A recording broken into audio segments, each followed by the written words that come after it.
Welcome to another episode of This Woman Works.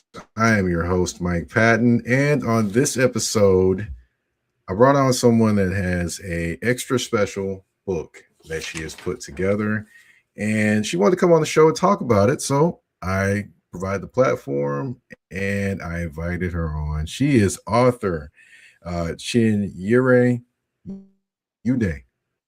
How are you doing? I am doing blessed than you.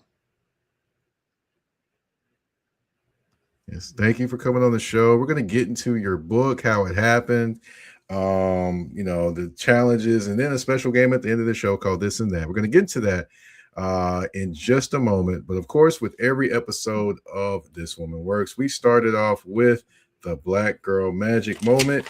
And on this episode, we're going to start off talking about Zora Neale Hurston.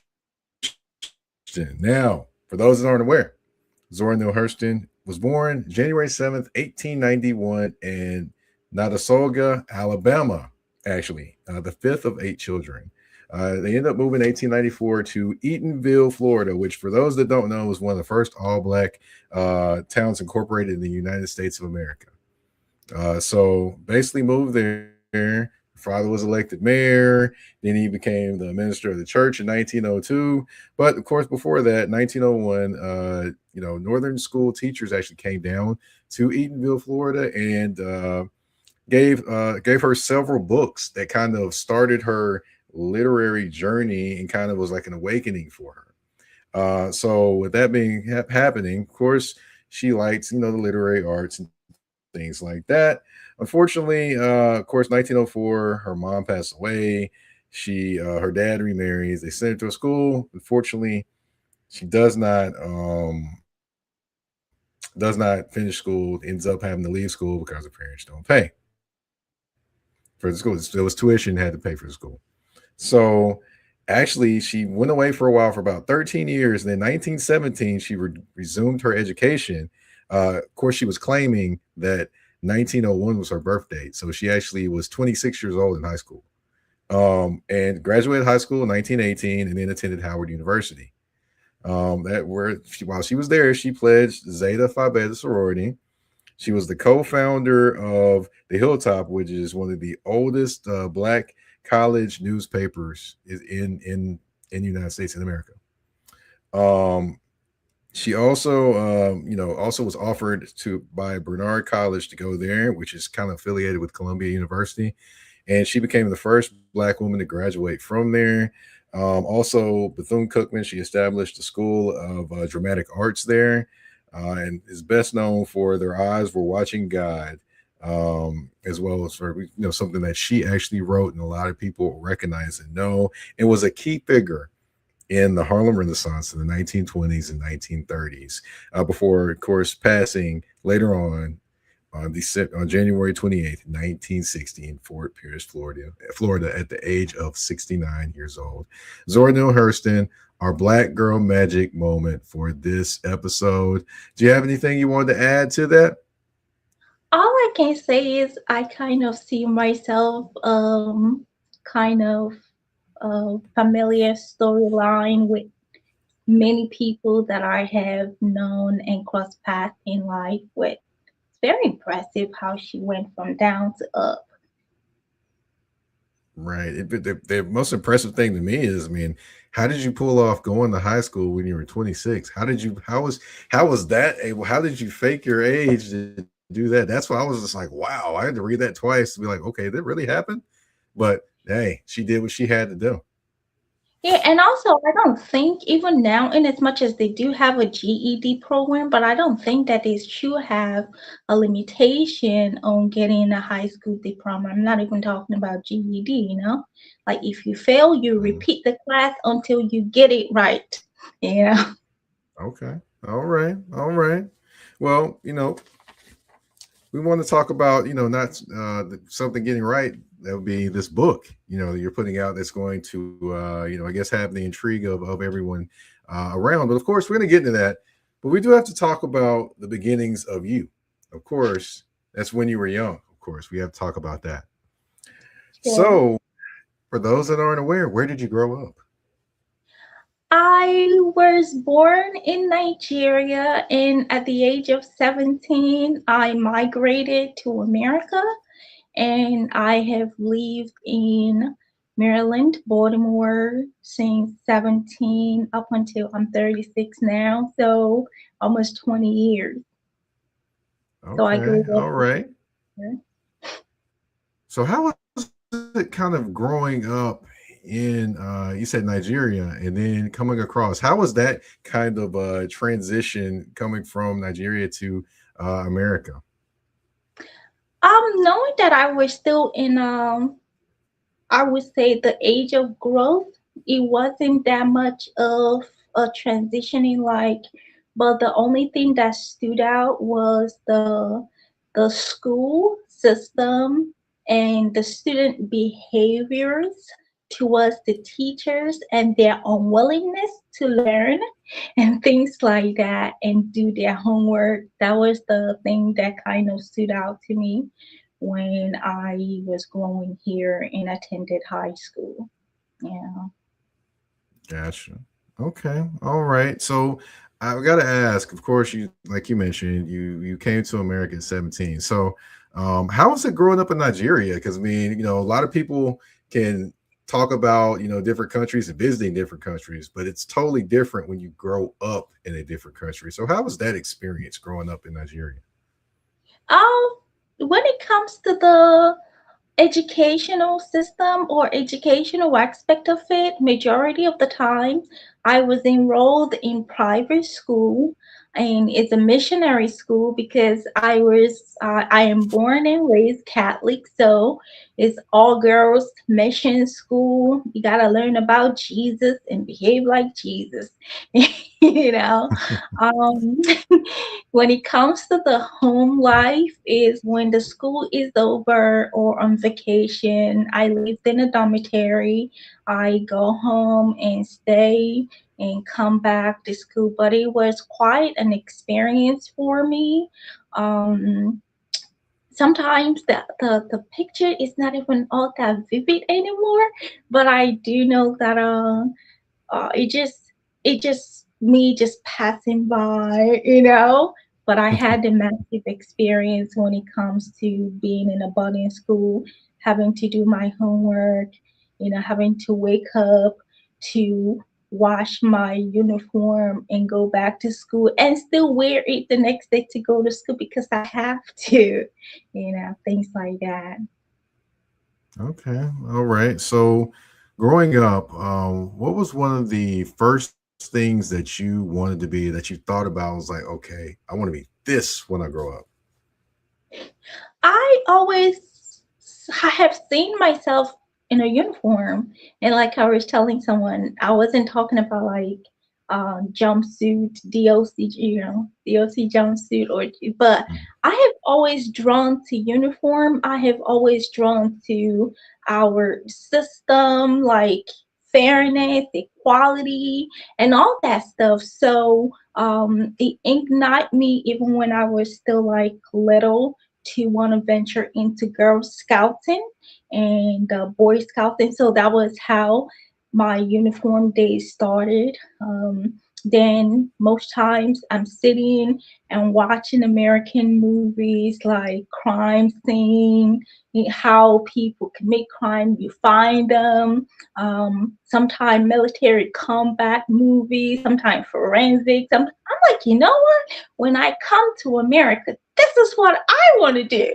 That was a click for so that was a click for me that moment, and everything just aligned with who I am and trying to see fairness, equality, and justice for everyone. Also led me into the career path as a kid and now too. Okay. All right. So definitely talking about, uniforms and things like that, I totally understand that, but of course, people want to know, how did the book happen? So the book, for those that aren't aware, is Corporate Corruption and the Unspoken Rules: True Life Story of Chioma Udemy. So, that's, I'm just in this listening and kind of keeping up with the story. It's a lot of different things. Basically, an entry into the corporate world when the corporate world doesn't look like you. So, where did the idea of this book first happen or hit your mind? Actually, the main person, Choma Udemy, happened to be my childhood friend. We did came to America almost the same age, the same time, went to the same high school and everything. She initially wanted to study medicine because that's where the majority of immigrants go into medical, but I dragged her into the law enforcement realm. So when what actually happened to her happened, she came to me, and knowing that I was the one that brought her into this law enforcement and criminal justice, I say at least I have to do something. It is mind blowing how in 2026 we are still experiencing things like this. But at the end of the day, she did pay me to ghostwrite for her because that's part of other side of what I do, ghostwrite for authors and allow them to tell their story. So actually, that's how the genesis of this whole corporate corruption and the unspoken rules started. Okay. All right. All right. So, was I'm guessing this wasn't your first journey into writing a book or anything like that. So, you had a process kind of doing this, but this your first one of doing like based off a true life story? No, actually, I have written a book called Corruption in the Division of Corrections. Is on 5 volumes that dive deeper into the life of Margaret Rose, a female correctional officer who was victimized inside the corrupt system, and she finally spoke out and was seeking for justice. Different government agencies kind of turned her down, and she kept asking, is this justice going to come? Is it close? Is it far? Is it never ever going to come? So I have written a book like that, which was 2019, but I ended the whole story in 2023, I believe. So it's like a similar storyline, but different people this time around. Okay. All right. All right. So with this one, corporate corruption and the unspoken rules again. Um, you talked about how the book came about. So, when you sat down and kind of started writing this book and kind of listening to the story of Chioma, um, how did it make you feel? How did you kind of write it out or feel like it flowed when you started writing about it and then hearing the stories, and how did that kind of affect your writing? Um, First, I was sad because knowing that I was the one that brought her into this owl, and just seeing that happening to her, I was sad, I was upset, I was disappointed. that are, 2026. A lot of people are not being equipped about different people and things like that. But when I was writing it, knowing that I have written a similar book and I have been in a similar situation like her, I could relate and it comes natural. But one thing that I always have in mind is the legal aspect of things. I always call it legality. The legal aspect of it, making sure that I am changing the name to protect the guilty because they're not innocent, to protect the guilty ones, the event, place, the date, and everything, but still keep her story alive. So that how was the way that I actually, approached this particular project for her. So that the people Okay. that she is talking about will know that she's talking about them, but legally they cannot do anything about it. They're just gonna be mad. Well, we're gonna let them be mad at that then. That's Exactly. So with me, I just want to kind of get into um the lessons here. Of course, there's always lessons in anything that you write, read, watch, anything like that that you can pick up. What were some of the lessons that you gathered when you actually were hearing the story, going through the story, putting the pen to pad or the fingers to the keyboard, and kind of putting this story together? What were kind of lessons? Some of the lessons that you kind of gathered from this whole entire story. It makes me to be much more aware of our already existed issue of systemic racism and how deeply it have run into corporate American workforce and how it is affecting people like look like Chama, sound like her, and every other person that looks like her, and the people on top are covering it up. That was an eye opener for me when I was writing her book, and it kind of for a minute put me in the shoe of the African Americans, what they have gone through all this whole time. She was so upset and crying and depressed just for a period of almost 2 years to compare it to others that this is just like their whole life. It gave me a different perspective on what the other side are going through, and also make me to wonder why would someone create such a system, and how are we going to make this better? Because these things are Mhm. happening to everyone, but it just few people are willing to put it down and talk about it. So that was another eye opener that I did have when I was writing this book.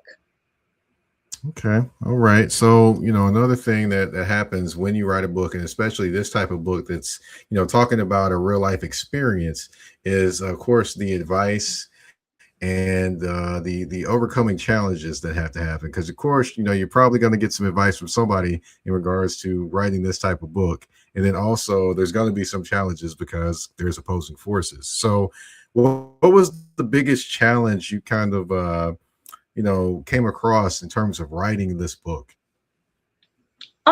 It's more like making sure that my T's and Y's are dotted because I used my background in criminal justice law enforcement to make sure that Choma did not end up in trouble while trying to expose what happened to her. Like I said before, Mhm. making sure I protect the guilty ones because they are not innocent.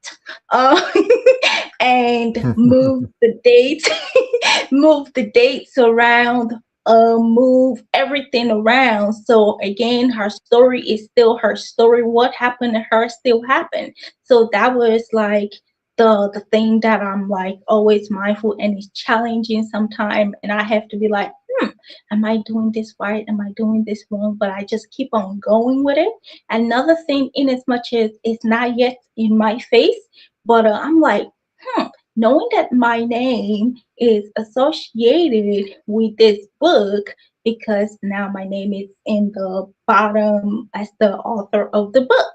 I'm like, how is this corporate American workforce gonna receive me and view me in as much as me writing or helping her to write this kind of book? But I am not worried about it now. I said, when I get to the bridge, I cross it. If anybody trying to hire, it's just what it is. So I was mindful of that. I was mindful of that, but I did not let it to discourage me because that is in the future. Whatever that is going to happen will happen. But this is the present that Chioma is dealing with and need to be told. So that was like the whole thing.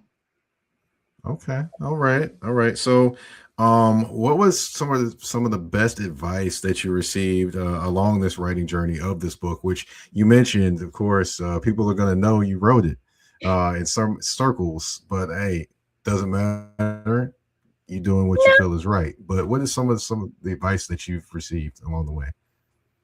Um, they just were like encouraging to tell me, okay, thank you for at least helping her to tell her story. And hopefully that will be a beginning of a healing journey for her. And also a call for reform and transformation and accountability on the agency or the department or the company that she is writing about, because they told me that they know that she wrote about them. So now they'll be sitting in a meeting, hopefully trying to resolve it or trying to make sure that what happened to her never happened to somebody else.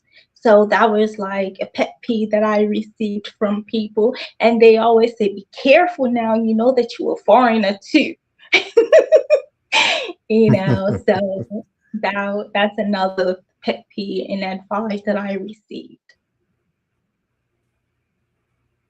Gotcha. Okay. So, what this type of book is very special in terms of just exposing corruption and just talking about different things that happen within the workforce to people that look like you and me across the country, and not only the country but across the world too. So, what is the biggest bit of advice you would give anyone that may want to kind of write a book like this, like you did? I would say tell it all.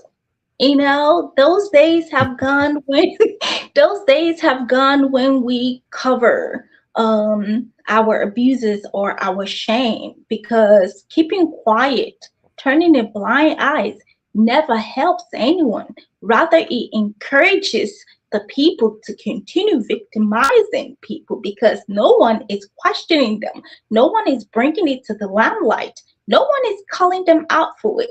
So I say, tell it. If you can't tell it, bring it to me. I tell it for you. All right, all right. So definitely, the book again, corporate corruption and the unspoken rules, true life story of Chioma Udeze. Definitely want to, definitely read it. I'm very interested to hear this story because not only is this the story of her, but it's the story of a lot of different people that look like you and me across this country and across this world. And it's one that needs to be told and one that needs to be talked about as well. I want to thank you for coming on, but of course we're not done with the show yet. We do also have a segment called This or That. And it's 5 questions. We're going to do a little bit of different cities. We're going to do movies and a couple different sets of actors and actresses. Hopefully, you're familiar with these actors and actresses, and we can kind of get this one cracked off. It's 5 questions. Are you ready? Yeah. Okay. All right. The first one: which city would you prefer, Atlanta or DC? I said DC. It's next door to me. Well, I knew that part, but I was just like, yeah, maybe she's been there too many times, and maybe she'd like to change it up for a little. But hey, I figured I'd throw it in there. Let's see. The next one: suburbs or the city? Which one do you prefer? Suburb to raise kids, even when I have one. City is just to stay since, yeah, both in different Both. situations. Okay. Yeah. Okay. All right. So right now you would probably say city and then Yeah. eventually probably say suburbs. Yes. All right, there we go. All right. All right. Now, as far as a movie you'd like to watch, would it be a comedy movie or a horror movie? Which one are you picking? Comedy. A Comedy. comedy. Okay. But if I were Yeah, to comedy movie pick, definitely would have.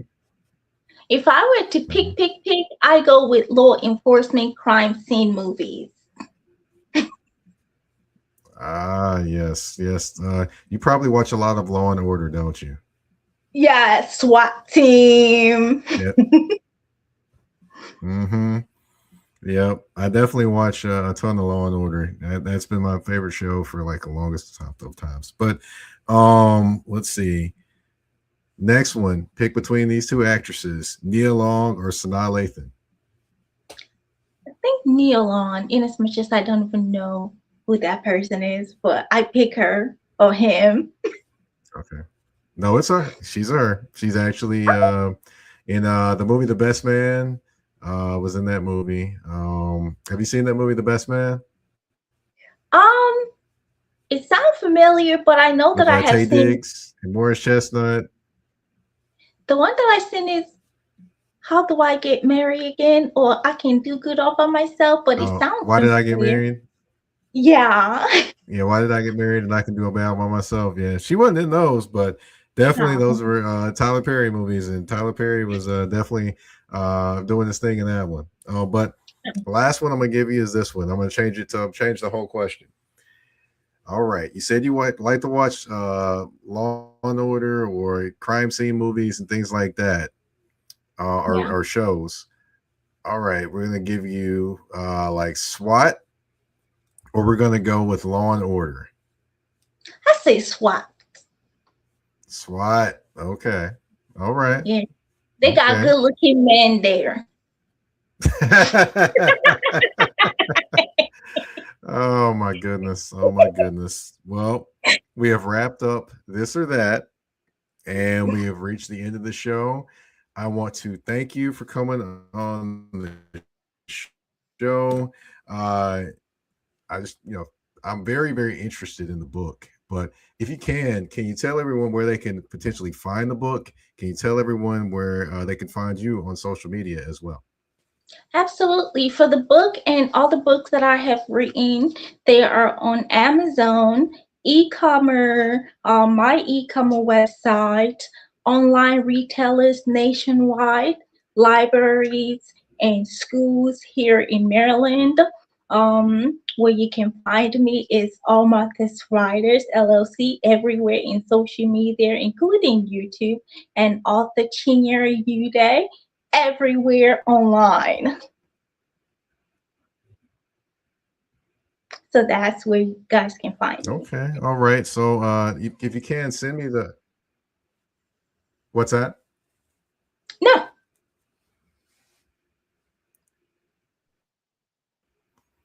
no, you were saying something Okay. I was about gonna if I say can. if you can send me over the yeah, if you can send me over the website and things like that, so I can kind of put that with everything.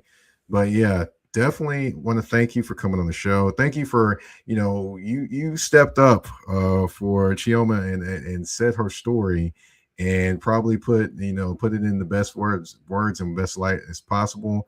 And not many people would do those type of things that you've done, and that's great that you did that. And definitely want to thank you for doing that. Thank you for coming on the show. Of course, for those that don't know, I'm the host of the show, Mike Patton. You can find me on the artist formerly known as Twitter at Mike Patton82. And you can also find me on Blue Sky at the same thing. Also on Instagram, you can find me at that's THA, not THE, _ general _ MP. And you can find This Woman Works on all listening platforms, whether it be Spotify, Apple Podcasts, Amazon Music, iHeartRadio. You can find them all there. And you can also find it on I don't know, I'm forgetting where you can find it. Okay. You can also find it on YouTube as well. You can go there at the Mike Patton Network. The Mike Patton Network, I've got so many different things there, folks. Trust me, you will be able to find it. It's in a library category as well. So thank you all for tuning in to this episode of This Woman Works. We're out. Peace.